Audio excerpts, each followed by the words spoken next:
Hello everyone, It's the Jim Dave Beer Review. Dave, what do we have on tap for this review? We've got a different kind of beer. Actually, it seems to be more like a wine than a beer, but it's a beer. And the reason why is it different? Well, I'll tell you why. Listen to this name. Hey, look at this little teeny tiny little can. This is how it comes. It's called Lower de Boom. Barley Wine Stale Ale.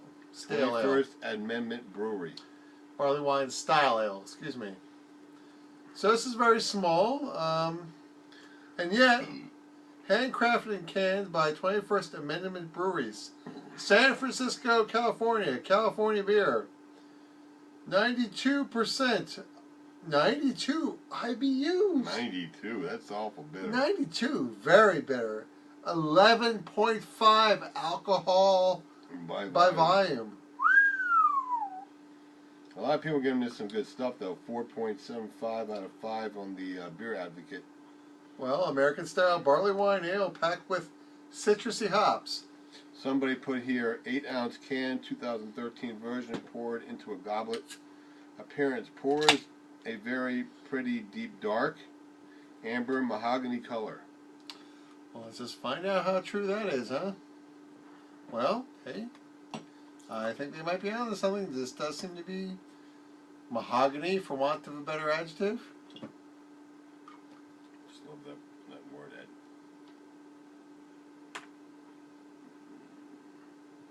I don't care which one I take. I'll give you the higher one. Thank you very much. Because that's what I think of you. I'm high. Well, okay. It says here, I just read one of the guys that gives a good review. And this is off of what, as opposed to the beeradvocate.com. This is beeradvocate.com. And that's like, not a plug. Whenever you look for beer stuff on here, it gives you the website, and right after that it gives you the beeradvocate.com. This one doesn't have one for its website here. But I would say that this one person puts down, had a tap at the Pig and Fiddle, Minneapolis. Nose rich, winey, large pitted, dark fruit ester hop citrus. Pours a deep, brilliant, rich garnet under a thin head. Has some legs, very thin lace. Alright, I have no idea what the hell you just said. That's what he says here. Okay, here, appearance. There's somebody else here. Appearance: pours a very deep, dark, amber mahogany color, speckled with orange and reddish highlights. I will concur with this assessment. And a quarter of a finger, of white colored head that quickly dissolved away into a thin lacing of foam that partially covered the top of the beer. Aroma: malty and hoppy. There are strong notes of toasted malt, imparting bready aromas of freshly baked sourdough bread. Immediately followed by lots of floral piney hops with a touch of alcohol. I agree with this assessment so far. Everything you just said. It's definitely got a little bit of a toastiness to it. Not too floral, but definitely hoppy. Yes, I agree so far. I also get notes of dried stone fruit such as raisins, prunes, and dates, as well as some candied sugar and toffee. Very nice aroma. Wow. Okay, here's the taste. Taste: delicious, malty and hoppy at the same time. Strong flavors of bready, earthly, toasted malt up front, imparting flavors of French Bichotte. I don't know how to spell that. Bioche. French Bichotte? French brioche. Brioche, okay. So it's got French brioche and sweet Hawaiian bread. There's also a lot of brown sugar-like sweetness, which helps balance the strong flavors of floral piney hops, but very little bitterness. Well, I gotta say, for having IBUs, was it 92? And it has a very high alcohol content. This is the smallest beer we have ever reviewed. Yeah, it looks like a V8 bottle. You know? Yeah. It's about the same as a V8 bottle. So, 92 IBUs. I get strong flavors of toffee, dried stone fruits such as dates, figs, raisins, and prunes. It's a delicious beer. Mouthfeel: slightly chewy, a touch vicious and very smooth, and there is no carbonation whatsoever. With an ABV of 11.5, there is a pleasant alcohol warmth on the palate. Overall, this is a brilliant, fantastic barley wine. I can't wait to see if it's like with some more age on it. Barley wine fans should really like this. I never heard that before. I never heard of barley wine before. This is a first for me. Yeah, there's a whole bunch of people that give it like a 4.5 out of 5. Are we the only people that do a scale of 1 to 10?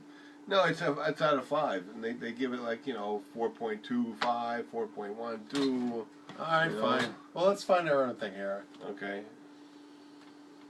I do have toastedness. It Yes. does have a sort of sickly sweet kind of a smell. It's not dark, but it's not light either. Yeah, it's not. It's not entirely opaque, but like it's an not ale. entirely clear either.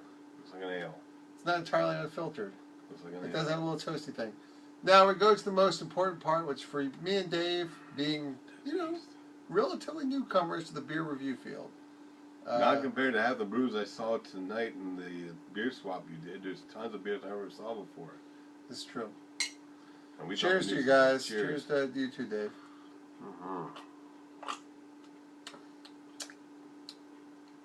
Interesting. I taste the pruniness. This has a bite that can only be attributed There's to no a bad aftertaste. high alcohol content. Yep.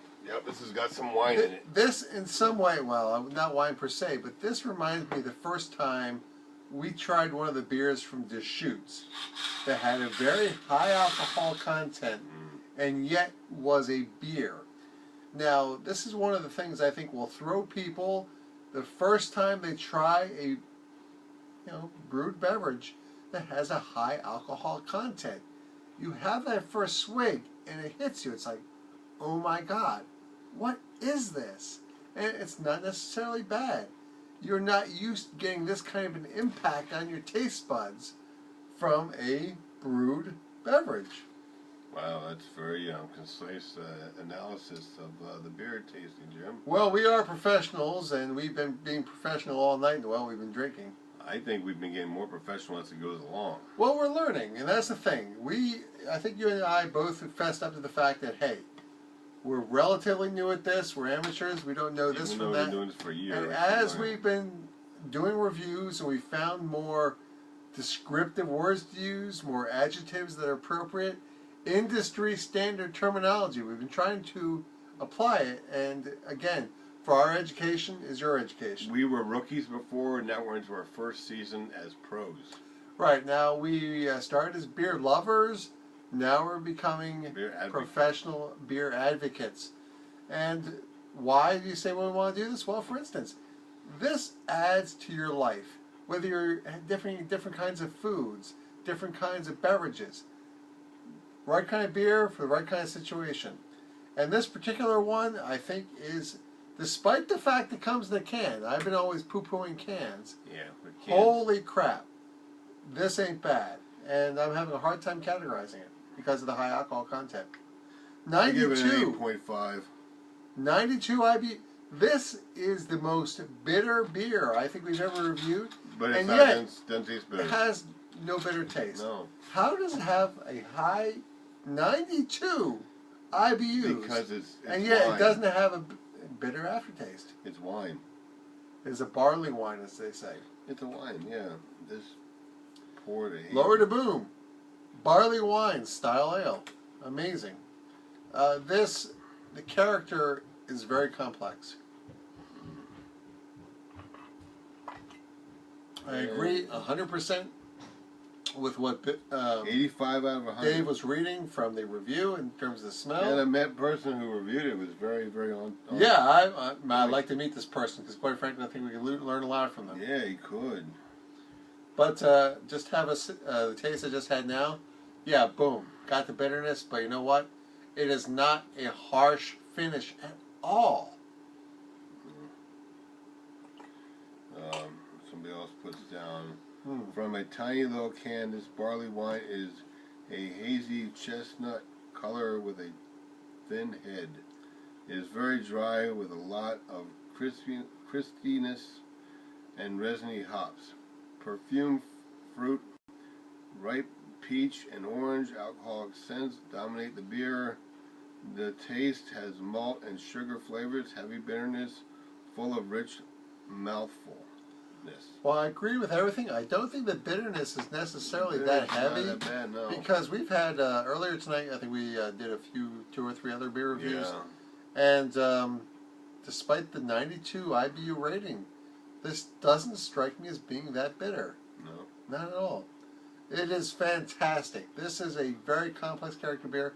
It's not necessarily one I might seek out. It's like, oh, I gotta have one of these. But very interesting. I would recommend everybody try this. Now, Dave, I can't imagine what food to pair this with, because we've been very vocal about foods to have with a particular kind of beer. Because, yeah, standalone is important, but also food pairing is also important. I can't imagine what to have I'd this give with. this with salmon. Salmon, really? Fish. I love salmon. Salmon would be good with this. I can see that. Yeah. I think also maybe some smoked meat, maybe pulled pork. Yeah, pulled pork would be good with this. Yeah, absolutely. Yeah. So you gave this a rating of what? 8.5. 8.5. I think that's very generous It's and good. yet not overbearing. I could drink this all night long. I think this is in a category by itself. Just I am like going to can. give this a 9. Wow. Well, because this is amazing. I would never seek out a beer in a can. This beer comes in a can. It has a high alcohol content. Yeah, can I get please, would you? Yeah, sure. Or take a look at that. And I have absolutely no complaints about it. Well, no, to tell you the truth, it is a little very strange tasting. Maybe 8 would be better for me. I admit it. I'm having a hard time with this one. This is all over the place. This is unique, and I salute its uniqueness. Because you have something like this, you think, blah blah blah blah blah. No. This is different. Somebody has achieved something that is not easily achievable, and that is to say, a uniqueness in the product. Yeah. I'm trying to find the Excuse website me. for this.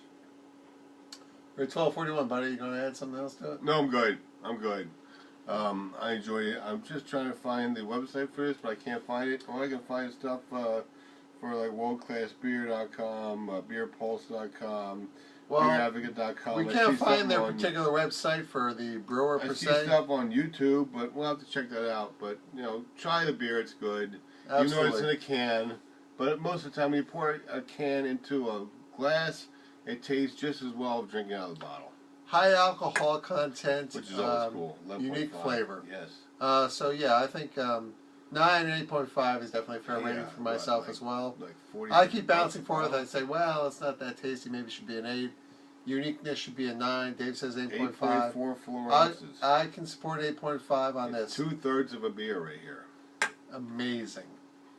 Yep. Try this one. This one is good. Everything he said I agree with that was written by other people with more knowledge than us, I support. So thank you very much. So, coming from the Jimm and Dave Beer Review. Hello, people. Hello. I review beer for a living. We had a good Please time. drink responsibly. Yes. Do not drink and drive. Pregnant women should not consume alcohol at all. Please, if you're under 21, do not watch this nonsense.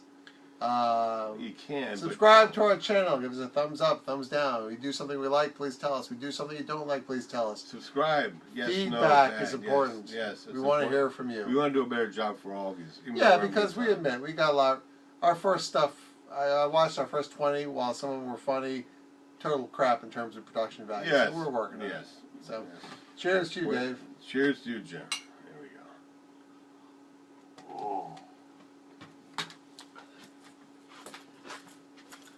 Ooh. Puff. Puff. Are you good? You're so hot. Say goodbye, Dave. Bye, Dave.